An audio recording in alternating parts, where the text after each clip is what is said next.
So in this one, I'll be talking about Israel, Palestine, Hamas, and how the narrative is controlled on both sides, and how this dilemma is part of a major dialectic problem that leads to problems beyond Israel and Palestine in particular. I'll be talking a little bit about the Qatari Royal Family, known as the Thani, and I'll be talking about Israel's Bio-Convergence agenda, which is no different than the biodigital convergence in Canada, which I've covered in a few different videos. So here is Sir Albert Pike. He is a Freemason, founder of the KKK, and a Confederate general. He also famously wrote a book called Morals and Dogma of Freemasonry, which is kind of like a For Dummies book on Freemasonry. And so the key quotes to take from this is a third world war will occur between the political Zionists and the leaders of the Islamic world. This war must be conducted in such a way that Islam and political Zionism mutually destroy each other. And meanwhile, the other nations, once more divided on this issue, will be constrained to fight to the point of complete physical, moral, spiritual, and economical exhaustion. It's interesting how this comes from a quote-unquote civil war general talking about the Third World War, if you will. So, anyway, moving forward here, talking about the Palestinian side of things here, we have these two, brother and sister here, that have an organization called Pali Roots. And so these two are Amina and Hussein Musa. And Amina graduated from the Fashion Institute of Design and Merchandising as a fashion product development major. And Hussein worked as a brand developer who built up an agency for $1 million plus brands, specializing in web development, marketing, and design. So we can see who handles each half within Pali Roots. And so it says here, meal program is our hallmark charity operation that was grown beyond our imagination. It started with the mere idea that the work we are doing to spread the Palestinian culture around the world must be sustained with Palestine. What better way to ensure that than directly support the growth of Palestinian children who will carry that responsibility? In addition, the program supports their families by providing monthly food parcels, compensation for food hospital visits, and provides working opportunities to marginalized women. We partnered with Middle East Children's Alliance, MECA, to carry out the ground operation and to ensure every meal is allocated to a child in Palestine. Okay, it sounds great at face value, and so you can see these are the other organizations here in which are recommended and apparently vetted by Pali Roots, although ties to the UN. I've not dived into every organization here other than MECA, but I think UN Refugees says enough in its title right there.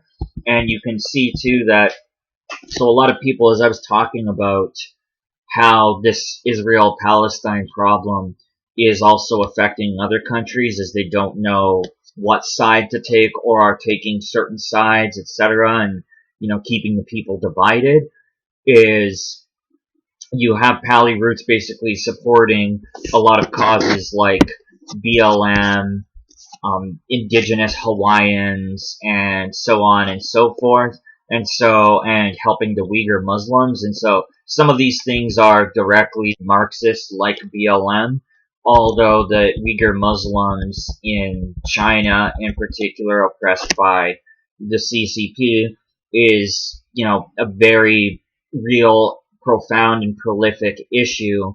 However, what I'm saying is that the quote-unquote left wing of the bird, left and right wing, being part of the same bird, the left side of the bird finds parties or groups that appear to be victimized in some way, whether that be the reality or that be something being blown out of proportion, and they hop on things like this and almost make a lot of victim-driven type of causes and keep people in a state of victimhood rather than empowering them. They disempower them. So take away the warrior spirit from people. And so here is Mecca, Middle East Children's Alliance. This is who Pali Roots partner with. They work to protect the rights and improve the lives of children in the Middle East through the aid, empowerment, and education. And in the Middle East, Mecca provides humanitarian aid, partners with community organizations to run projects for children, and supports income generation projects. In the U.S. and internationally, Mecca raises awareness about the lives of children in the region and encourages meaningful action, if you say so. So once again, mentioning that Pali Roots and Mecca are in partnership. So this is basically a GoFundMe, and so I saw different friends of mine actually on social media supporting Pali Roots, and so I thought I'd decide to give this a further look because, like I say, the narrative is controlled on both sides, and you can even take a look at the funding for Mecca, which is definitely questionable. It says here that donors include the Rockefeller Brothers Fund and Open Society Foundation. So Open Society is ran by George Soros and his son Alex Soros. So I think that here says enough. You've got about $430,000 between 2016 and 2023 from the Rockefeller Brothers Fund. And then between 2020 and 2022, $400,000 from George Soros Open Society Foundation. So with this here are some of the grants that they have received. So peace building, and so these are some of the grants received through the Rockefeller Brothers Fund. So for 9 months from March 30th, $75,000,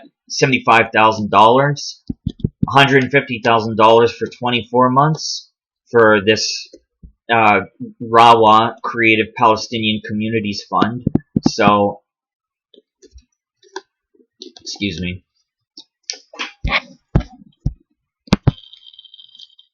So it's kind of interesting to see that the Rockefeller family, essentially their organization, and then George Soros also support Palestine. So I mean, when you take into effect Soros' history that they'll teach you anyway, is that he has every reason for opposing Zionist Israel.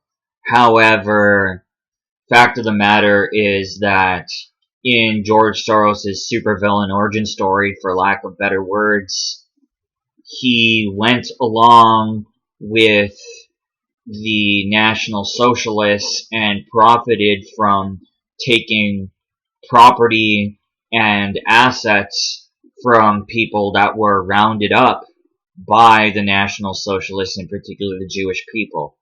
So here is Stephen B. Hines. He is the president and CEO of the Rockefeller Brothers Fund, a family foundation with an endowment of approximately $1.2 billion that advances social change for a more just, sustainable, and peaceful world. This guy coined the term acupuncture philanthropy to describe the philanthropic approach of leveraging modest financial assets to trigger larger systemic change on critical issues.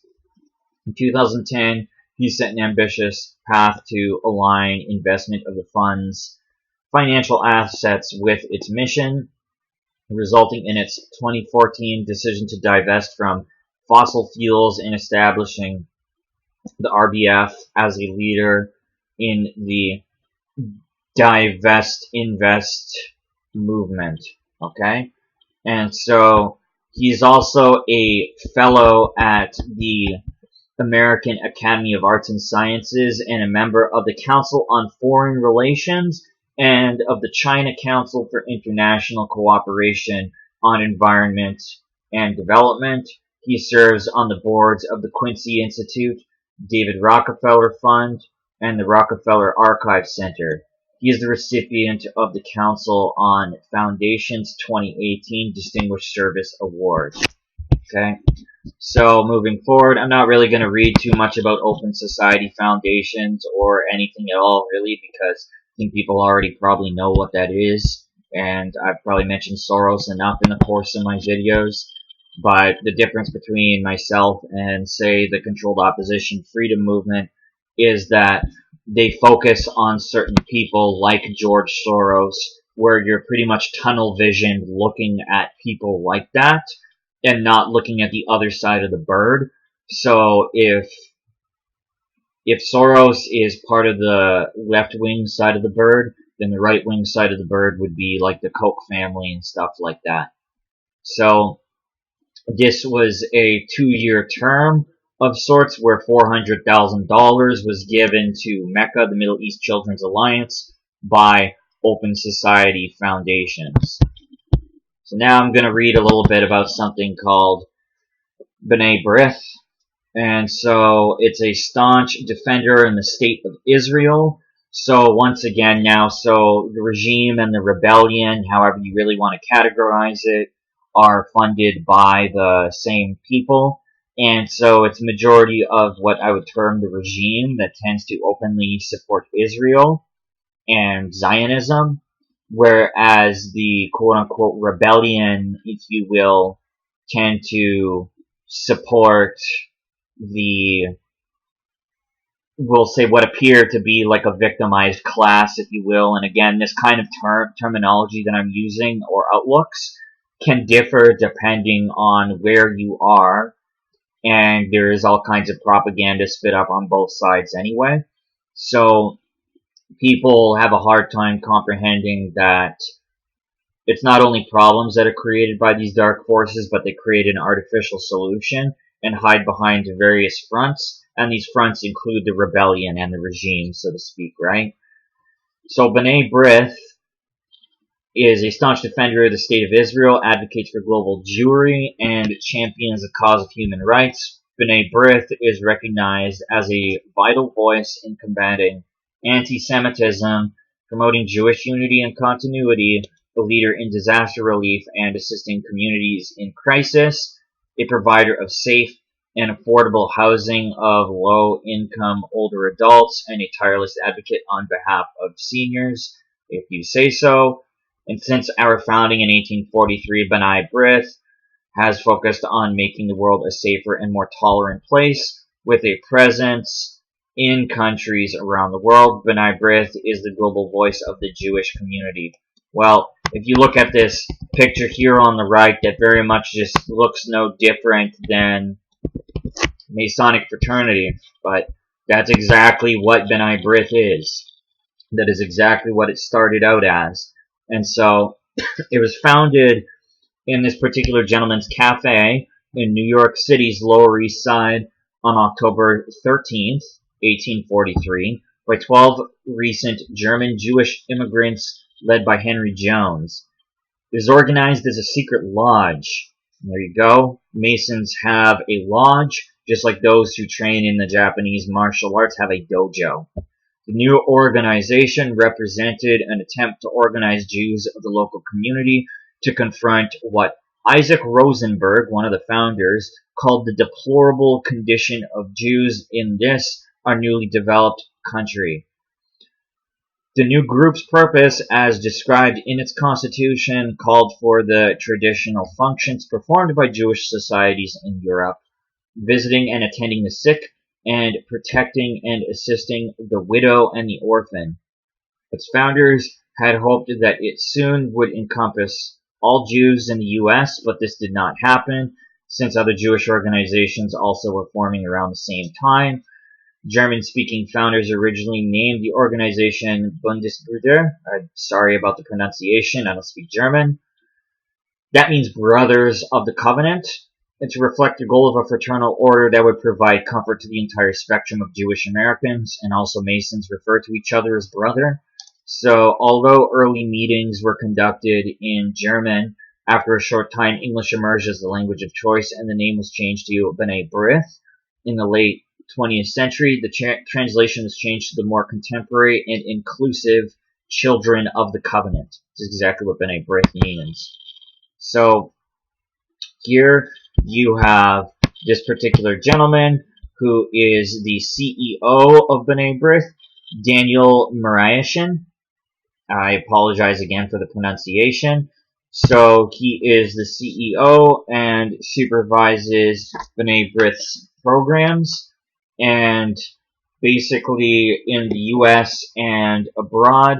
He's met with many scores of heads of state, prime ministers, foreign ministers, opposition leaders, religious leaders, and influential members of the media to advance human rights and to help protect rights of Jewish communities worldwide, as to promote better relations with the state of Israel. And he's also served B'nai B'rith's International Center for Human Rights and Public Policy, and in the position he is the spokesperson for B'nai B'rith, interpreting its policies to a variety of audiences, including U.S. Congress, world leaders, global diplomats, and the media, with responsibility for coordinating the organization's programs and policies on issues of concern to the Jewish community. And also in 1977, let me scroll down to that. In 1977 in particular, he joined the Anti-Defamation League, and otherwise known as ADL. And so he joined ADL as the Anti-Defamation League of B'nai B'rith as director of its Middle East Affairs Department. And from 79 to 86, he served as ADL's national director. The late Nathan Perlmutter, and as director of its National Leadership Division, responsible for ADL's nationwide program of leadership development. Okay. So, and he's been featured in all, kinds of magazines, Chicago Tribune, New York Times, Jerusalem Post, Times of Israel, etc. And so we can see the relationship that they have with the United Nations, of course. Since the founding conference of the United Nations in San Francisco in 1945, B'nai B'rith has led Jewish communal engagement with the world body. We maintain full-time, on-the-ground representation at UN agencies around the world. So, of course, they're aligned with the United Nations. And, of course, everybody follows the United Nations Sustainable Development Agenda as part of their mandates. All of the Sustainable Development Agenda, UNDRIP, Paris Agreement, and other tyrannical measures are things that all kind of lead toward what Canada's Policy Horizons calls Biodigital-Convergence and what Israel Innovation calls Bio-Convergence. Use different terms to mean the same thing, but it's an amalgamation and synthesis of AI and biological life, which is quite twisted and really some kind of mad scientist experiment, if you ask me. So, with this here, ADL speaks out when anti-Israel rhetoric or activism engages in distortions or delegitimizes Israel, crosses into anti-Semitism, when it demonizes or negates Zionism and uses anti-Jewish assertions and tropes. So this statement right here is pure social engineering, and same with this one here, and I will break it down and destroy this brainwashing here. Within Israel, ADL addresses issues of racism, discrimination, and hate, and promotes social cohesion initiatives across Israel's diverse communities while educating the Israeli public about the dangers of rising anti-Semitism. We educate and engage on how harsh expressions of the Jewish state and Zionism can be anti-Semitic. That statement is bold and wrong, of course. And so, Martin Luther King, on a side note, whose campaign was funded by the Rothschilds, whose father was a Prince Hall Mason, and whose wife was part of the Eastern Star, he gave his final presentation in a Masonic lodge. But the big point that I'm getting at in regards to those statements about Zionism and anti-Semitism, Martin Luther King was gatekeeping in the same way that Anti-Defamation League and B'nai B'rith does. When people criticize Zionists, they mean Jews. You're talking anti-Semitism. Couldn't be further from the truth, buddy. So, to break this down, the term anti-Semitism, meaning anti-Jewish, basically, doesn't actually make sense, because Semitic peoples are people that speak a certain set of languages, including Arabic, Aramaic, and Hebrew. Jewish is not a language. So anti-Semitic, anti-Jewish, two different things. Also, for somebody to say that anti-Zionism is the same thing as anti-Semitism or anti-Jewish, that also couldn't be further from the truth. Zionism means you believe in the formation of a Jewish state or country. Therefore, you do not have to be Jewish to be a Zionist. So, there you have it. And so also too, with the history of Israel in and of itself, that spot has had many evictions and also forced immigrations of Jewish people over time.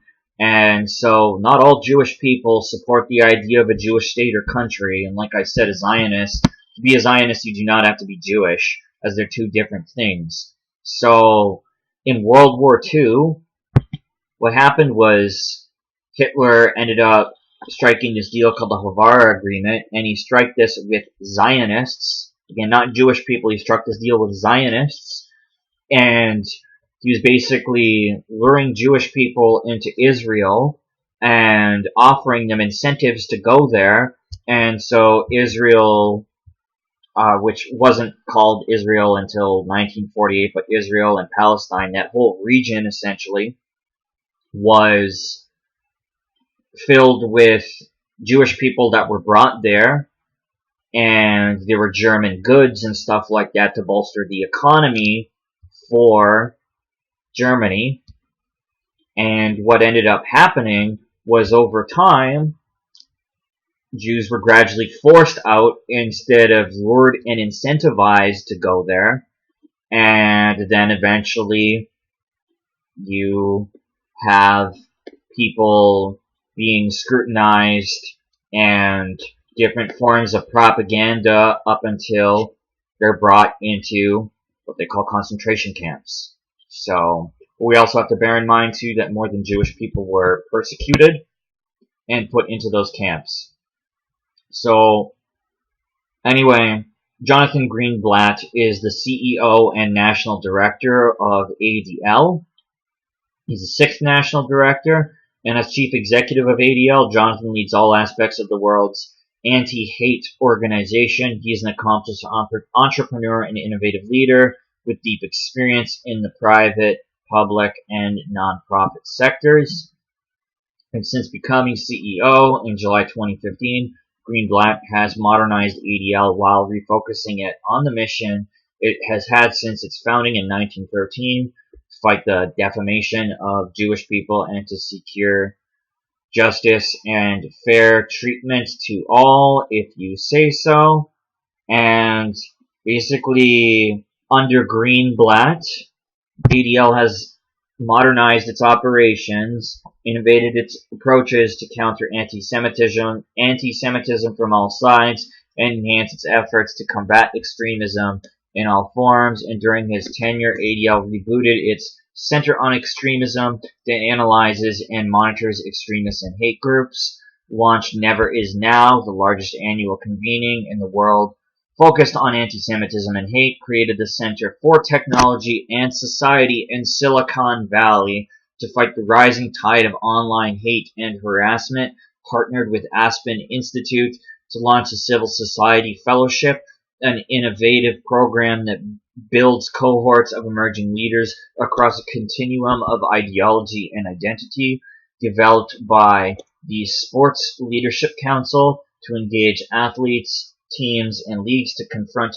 bigotry and discrimination more effectively, and executed Stop Hate for Profit, the successful campaign that organized business, celebrities, nonprofits, and policymakers to fight the rampant racism, anti-Semitism, and extremism on Facebook.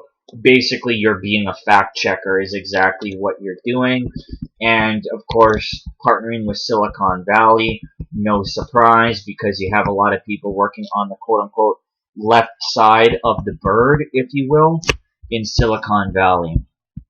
So, and then you have Ben Sachs, who heads the chair of the board of directors, and essentially he has a background in financial, estate, and tax planning to asset allocation and investment. So that's the head of the chair of ADL. And then you have here, now I'm going to be talking about Hamas a little bit and Palestine and that kind of a thing. So here is basically, it says, even more sinister is the way that Israeli authorities have to this day continued to deliberately enable Hamas, right? After Hamas's recent attack on Israel, Netanyahu vowed that every member of the group is a quote-unquote dead man, yet Netanyahu has also strategically facilitated millions in funding to Hamas by allowing Qatar to give cash subsidies to Gaza, cash he knew would flow undetectable to Hamas leadership. And we're going to be talking about Qatar and the Qatari Royal Family, known as the Thani, and how they actually play into this whole thing. And also with Hamas quite directly. So, since 2009, Netanyahu's political strategy has revolved around keeping Hamas alive and kicking, even if it hurts his own people, while Israel and Netanyahu give lip service on the international stage to seeking a two-state solution. Hamas provides a convenient excuse to avoid pursuing one. This reality is neither a conspiracy theory nor is it particularly well hidden. I hate that term, by the way. In fact, Netanyahu has several Israeli officials have spoken of it openly. Yes, which is very true. Hamas is directly funded by Benjamin Netanyahu and Israel. And so it's essentially an excuse to keep a conflict ongoing. Just shows, if Hamas is supposed to oppose Israel, then why is it literally funded by them? So, this kind of a thing here definitely just is like beyond questionable to say the least, right? So essentially since 2009, what has happened is since 2009, it's claimed that Netanyahu's political strategy essentially is to keep Hamas alive and kicking, even if it hurts his own people. And so the reality of it is that it's just about keeping a conflict alive. And so in order to do that, both sides have to be funded in some way, shape, or form, and one side can't be taking one major, advantage over the other kind of a thing, right? There has to be some kind of balance in this, we'll say, dialectic agenda, right? So the difference here, though, between Islamic Jihad and Hamas, at this point, it really doesn't matter much, because as far as the state of Israel is concerned, the territory is under control of Hamas and is responsible for all the training and activities there. And while initially opposing the Israeli government through guerrilla warfare tactics, Fatah began pursuing more diplomatic avenues of engagement in the 1980s that ultimately led to the Oslo Accords and the proposal of a two-state solution. So, unlike Hamas, Fatah recognizes Israel and wants to build a two-state solution along the borders established after the 1967 Six-Day War, and this would define the Gaza Strip, West Bank, and East Jerusalem as Palestine. So, what happens here is Fatah is a reverse acronym of the Arabic translation of the Palestinian National Liberation Movement. Fatah is the biggest secular Palestinian political party and the driving force behind the PLO, Palestinian Liberation Organization, and the Palestinian Authority. Party was formed in 1959 by Palestinian diaspora activists, including former President Yasser Arafat and current President Mahmoud Abbas, just over a decade after the 1948 Arab-Israeli War, which displaced about 750,000 Palestinians with the creation of Israel. referred to as the Nakba, or catastrophe in Arabic. So Fatah currently only controls the West Bank, having been forced out of Gaza by Hamas in 2007, a year after Hamas unexpectedly won legislative elections that were followed by violent clashes between two parties. All I have to say is that people are selected and not elected, so be careful what it is you are reading. Don't take everything at face value. So, Palestinian Liberation Organization, the PLO, was an umbrella organization created in 1964 and consists of several political parties. PLO represents the Palestinian people at the UN and in various multilateral institutions. Although Fatah members maintain a majority in the organization, the PLO also includes other parties such as the Popular Front for the Liberation of Palestine, its offshoot Democratic Front for the Liberation of Palestine, and the Palestinian People's Party. Militant groups such as Hamas and Palestinian Jihad are not part of the PLO and oppose its close relationship with Palestinian Authority, which works with Israeli officials to maintain security in the West Bank. Although the Palestinian Liberation Army is technically the PLO's military branch, the PLA operations are run by host governments, not the PLO. So currently the only nation actively hosting PLA forces is Syria, which has a long history of supporting militant Islamist objectives. So basically you have a mix of organizations that essentially, and I'm talking only at face value here, right? It doesn't really matter what the surface values are of a particular organization or what it is you're reading. These things can change in the blink of an eye. But for the, we'll say, theater role, if you will, you have certain groups in Palestine that oppose a two-state solution with Israel and Palestine, and then you have groups that want to maintain a two-state solution of sorts. So that's kind of the difference there in terms of some of the organizations that are out there. So here, now I'm going to go through this video here a little bit. And so what I want to say is this particular channel, Rome Rules, I would suggest people check out, as I've learned quite a bit about the Jesuits through there. And I've learned quite a bit about the Thani family through there, as I'm going to be talking about with this particular video I'm going through. It says the Vatican's U.S. government stipulated the terms of the recent ceasefire and hostage exchange of November 24th, 2023 between Israel and Hamas, and compelled both combatants, in the case of Hamas via Qatar, to accept terms of the deal.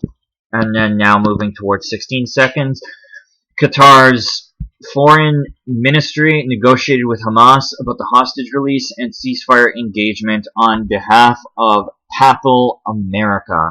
I like the way that was placed there because, you know, the most top officials typically I find are part of the Jesuit order, otherwise known as the Society of Jesus, or part of the Knights of Malta. So it's interesting to note that the Qatari government first approached the Jesuit Biden White House about its ability to potentially secure the release of hostages, according to the Associated Press. The most senior officials are living discreetly in Qatar. Absolutely. So while the U.S. takes the face of these negotiations, if you will, the Hamas officials that are used are generally part of the Thani family, and you can see them kind of working to control both sides of the narrative. So this particular individual is the Prime Minister and Foreign Affairs Minister of Qatar, and he's also a member of the Council on Foreign Relations, and he spoke at the Georgetown University in Qatar in 2019 about Qatar's foreign policy affairs and objectives.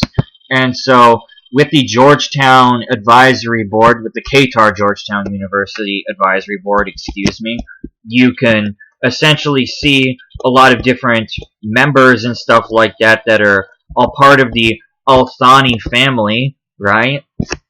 And so here, with this advisory board, you can see the appointed individuals. You have one particular woman here, the Al-Thani, who's the co-chair, and then also through and throughout, you'll see I'll leave links in the description, and also those things will be stated in this video if you want to take 4.5 minutes to watch the entirety of the thing. So, as shown in 2019, there were 12 members of Qatar's Foreign Affairs Ministry that were graduates of Jesuit Georgetown University in Qatar. So, Mohammed bin Abdulrahman bin Jassim Al Thani's executive administration and foreign ministry make the Qatari government another Jesuit collaborationist state in the Middle East. Prime Minister, Foreign Minister, and other cabinet officials are decreed into office by the monarch, the Emir of Qatar, currently Tamim bin Hamad Al Thani, who is regarded by the Royal Islamic Strategic Studies Center as the most influential Muslim in the world in 2022. Multiple members of the Al Thani Royal Family serve on advisory boards at Qatar Georgetown University, like I've said. So, 228 to 232. Yep, this I've already shown you. And then 239, you have this particular guy who resides in Qatar, and like I had said, a lot of the senior members of Hamas actually discreetly live in Qatar, and he's essentially the former chief of Hamas's political bureau and current leader of Hamas's diaspora office. And as well, Michel had significant correspondence with Jesuit Raymond Helmick in the early 2000s. So this is to show his Jesuit affiliations as well. One meeting saw Michel and other members of Hamas's political bureau speaking with the Jesuit for hours, lasting until 3 o'clock a.m. And as indicated by Haaretz, which I think is a magazine or newspaper of sorts in Israel, the ceasefire and hostage negotiations required dealing with Hamas's Qatari proxy leadership, including Mashal, who I was just talking about. And also it says here that 13 Israeli hostages were released so far during the ceasefire, and Israel has also released hostages and has agreed to allow humanitarian aid into Gaza during the ceasefire. I'm not exactly sure how current that particular piece of information is, if I'm honest. And so, of course, here you could see that this is all just another Jesuit papacy. It controls the Israel-Palestine Dialectic, and also Jesuit Pope Francis had accused both sides of terrorism just one day before the ceasefire. So be on the lookout for more moves by the Jesuit-aligned Qataris to work with Papal America to broker a more long-term peace accord, possibly with stipulations involving the old city of Jerusalem, which was supposedly at the source of the agitation, which promoted the attack from Hamas on October 7th. So, now, this other Al Thani guy here, in particular, the reason why I bring up Sheikh Khalifa ibn Hamad Al Thani is because this particular guy is one who founded Al Jazeera, which is a popular news outlet in the Middle East, and while there were certain American outlets not allowing for the quote-unquote Osama bin Laden footage, Al Jazeera was allowing that. All of that is just part of the theater, but that is what Al Jazeera, to me, is famously known for. So, anyway, now I'm going to move forward here because I think I've spoken about both sides of the conflict enough. But in particular, in this particular reel, which I'll be linking, you have this particular instigator here named Lily that has attacked me in particular in my videos. And we've seen that she has supported Russia, Pat King, and is now on the side of the Palestine protesters. And of course, when somebody goes up and says hi to her, she of course lifts a mask over her face, which is just kind of ironic considering, being part of the freedom movement. So biology and engineering, this is what creates the term bioconvergence, and this is what Israel Innovation uses as terminology, and Policy Horizons in Canada uses the term biodigital convergence. And so I actually once again want to thank James Scott for bringing this all to my attention. This is somebody who knows a whole lot more about technology and biology and what these organizations are doing than I do.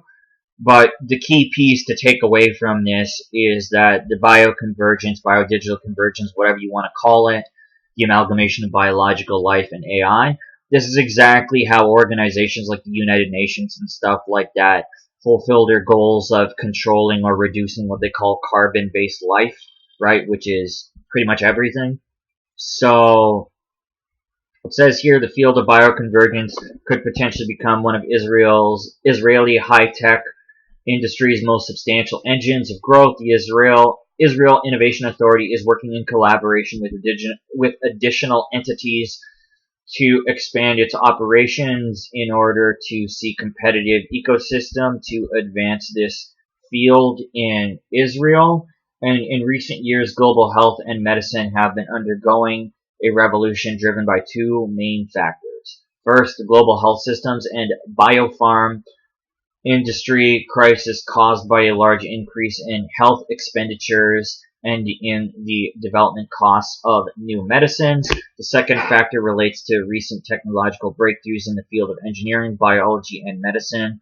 Revolution is fostering a new multidisciplinary industry that is based on the synergy between different technologies from fields of biology and engineering, known as quote-unquote bioconvergence. So again, the quote-unquote scamdemic, if you will, really is like an opportunity for these people to develop their technology and that kind of a thing and even forward their agenda.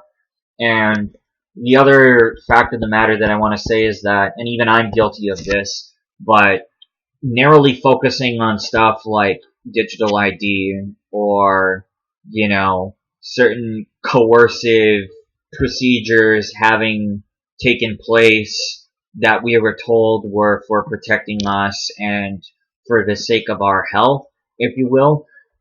These, and again, sorry for the language I'm using, I just want this video to stay on YouTube, but the thing is, all of these things are just narrow, small pieces of the whole biodigital convergence or bioconvergence thing, and so anybody who is either narrowly focusing on these things either has more to learn, like I had more to learn at one point, and still am doing so, or they're simply gatekeeping.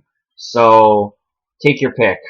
But anyway, technological breakthroughs and a combination of innovative genetic and digital technologies can assist in identifying and contending with the complexities inherent in chronic diseases. Furthermore, they help identify the dormant stage of these diseases to preempt outbreak of symptoms. Accordingly, health systems continue to make the transition from a model whereby success is measured by the number of patients being treated, volume-based model, to a model that measures success by the quality and efficiency of the treatment, value-based model. And that is also expressed by the ability to avoid medical treatments. The transition necessary for both governments and service providers and by the patients themselves is driving the need for technological innovation that can meet the new challenges and needs of the health system. So here we could see that basically technological breakthroughs achieved in recent years enable to connect and combine fields in a way that was previously impossible. The genomic revolution, the dramatic decline in the cost and increased speed of DNA sequencing, alongside artificial intelligence and big data, are today leading to the development of advanced diagnostic technologies. They're based on protein level, genomic, and clinical data. Alright, if you say so here.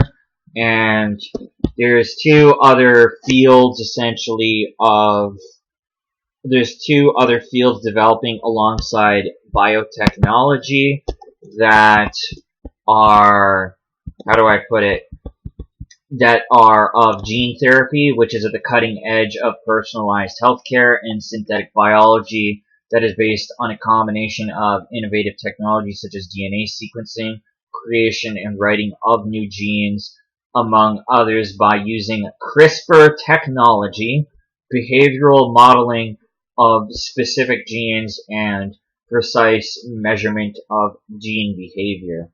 So apart from engineering, I'll go up and look at that diagram in a sec, but apart from engineering, the Innovation Authority has witnessed other multidisciplinary combinations that are based on engineering technological breakthroughs. These technologies include, for example, miniaturization of electronic components combined with tissues and engineered living materials, smart biosensors, communications, and 3D printing of tissues.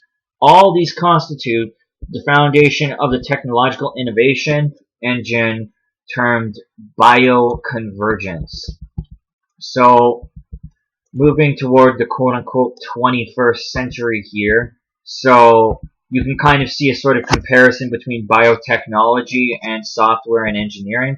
So chemical drugs and data, biological drugs and computing, digitization of biological data, artificial intelligence and big data, and then you have material science and genetic therapy.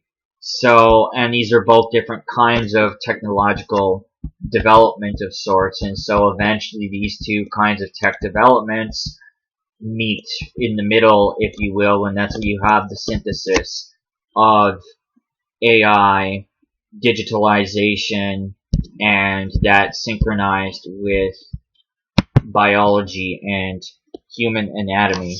So you have this particular guy who's the CEO of Israel Innovation Authority, Dror Bin. He's an independent public entity that operates for the benefit of the Israel innovation ecosystem and Israeli economy as a whole. Its role is to nurture and develop Israeli innovation sources while creating and strengthening the infrastructure and framework needed to support the entire knowledge industry. So, and as well, you can read about his background yourself, but he's got a background in telecommunications and big tech and that sort of a thing. He doesn't necessarily sound as quote-unquote scary as Crystal van der Elst, which is the CEO of Policy Horizons Canada, CEO of Global Foresight Group, and former member of a certain department within the World Economic Forum.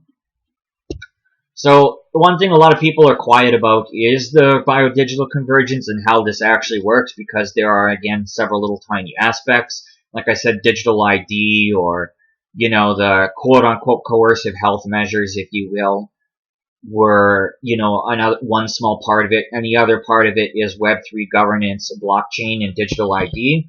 So, Owen Swiderski, there's a reason why I'm mentioning you, and I will get to it.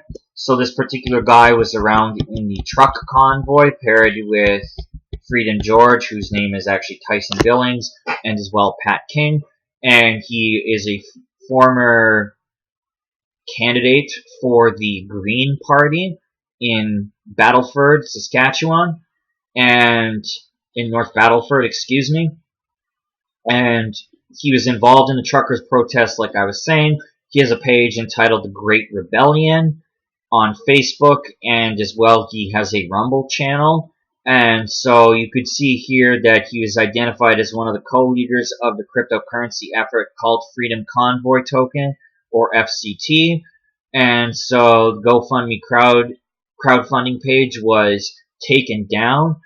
And so I'm not sure exactly if these particular funds were seized or not, but the reality is that crypto funds were seized during the truck convoy, and the fact of the matter is this allows organizations like JP Morgan and other big banks and financial institutions and investment firms to work with their Web3 governance tools. And the blockchain in and of itself, which people who follow QAnon or whatever, other psyops, would refer to this as the quantum financial system.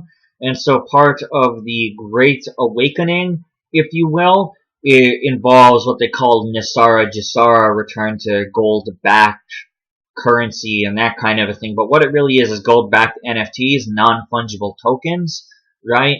Which are just pictures, if you will, of gold tokens on the blockchain. And so the Great Awakening and the Great Reset are like red and blue politics. They really work for the same people and have the same agenda. And so with this video here that I watched, you know, there were some elements of misinformation that had to do with kind of overtly supporting Palestine, even though the narrative is controlled on both sides, like I was saying. And also, too, I don't hear any sort of talk about the biodigital convergence from Owen Swiderski. And lastly, as well, one of the staged incidents that I had covered in a prior video that had shown, you know, stand for the quote-unquote interrupting I shouldn't say stand for the, it was really this guy named V and Jane Sharp in particular that attended one of the Save the Children convoy events and were chanting Trudeau for treason over and over and interrupted them. And once V had gotten into a car that had no front bumper on it, somebody jumped on top of the car and was supposedly punching the windshield and left a dent. And if you even look at that, that doesn't even make sense with how hard it is to dent a windshield, being that you have glass, sheet of plastic in between, and then another glass piece, sort of like a sandwich, if you will, that, you know, crowbars and stuff bounce off of that. And also that car had no front bumper. But if you watch Owen's video here, that car is completely pixelated, right? So I don't know exactly. The thing is, he does call out the Save the Children convoy to some extent, and even talk about the constitutional sheriffs and relating things to Marcus Ray. However, he didn't really talk about how Vets for Freedom's plan was actually, you know, a revelation of the method instead of an actual leak. So I think that there are some aspects that could possibly be cleared up. So the reason why I'm bringing all this up. So Owen, you can feel free to reach out to me directly either through the comments on my YouTube channel, or you can find me on Facebook at Matt Unseated. And that goes for anybody who's watching. So thanks for watching, everyone, and take care of yourselves.